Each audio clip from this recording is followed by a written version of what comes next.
Bonjour à tous. Aujourd'hui, coup de cœur. Il y avait longtemps que j'avais eu un aussi bon coup de cœur et ça fait du bien. Netflix. J'aurais pu l'appeler le Netflix de la semaine, mais c'est un vrai coup de cœur. Alors, ce sont des courts-métrages réalisés par Wes Anderson sur des œuvres de Roald Dahl. J'espère bien le prononcer. Alors, Roald Dahl, toutes ces œuvres ont été rachetées par Netflix. Et Wes Anderson avait déjà réalisé un film d'animation qui s'appelait Le Fantastic Mr. Fox. Et là, il propose donc 4 courts-métrages. Alors dedans, il y en a un qui s'appelle Le Cygne, l'un qui s'appelle Le Preneur de rats, l'autre c'est Le Venin, pas le venin, venin, et l'autre La vie merveilleuse d'Henry Morgan. Je crois pas que je me... Henry Sugar, pas une vie merveilleuse d'Henry Sugar. Alors, comme interprète, ils sont dans les 4. Hein. Il y a Dev Patel, Benedict Cumberbatch, je crois que c'est comme ça qu'on le prononce, Ben Kingsley, Ralph Fiennes, Rupert Friend et d'autres que je ne connais pas. Photo signée Roman Coppola.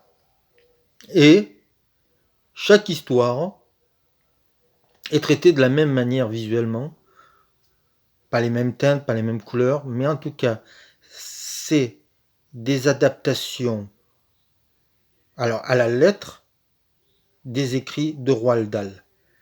Puisque les acteurs lisent ou disent le texte original, disent, voilà, il y a tout le texte est dit de la nouvelle, ça va très vite, donc il y a un côté théâtral, et il joue beaucoup avec les décors de théâtre qui changent selon l'histoire racontée, selon les mouvements. On voit même que c'est presque tout du décor, donc on voit les décors défiler sous nos yeux.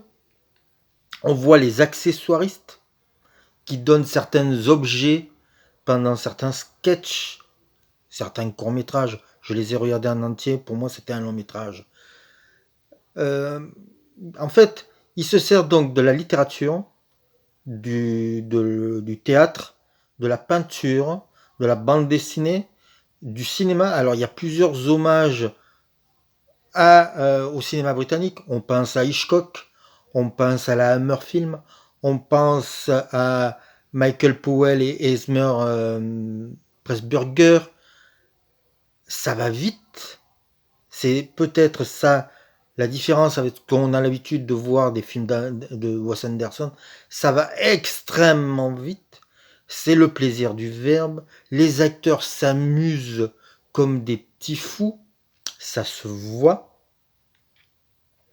C'est un plaisir pour les yeux, mais incroyable.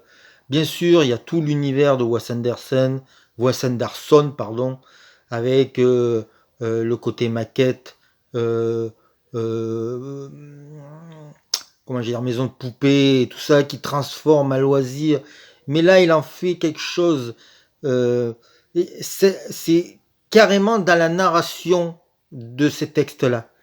Et du coup, ça donne quelque chose d'une modernité, d'une intelligence, d'une élégance que je n'avais pas vu depuis longtemps. Je pense que c'est ce que j'ai vu de plus beau et de plus intéressant au cinéma. Moi, comme voilà, je, c'est du fantasy, c'est incroyable, c'est malin, tous les formats sont utilisés, c'est plein d'idées, c'est ce que j'appelle du vrai cinéma. À voir absolument coup de cœur.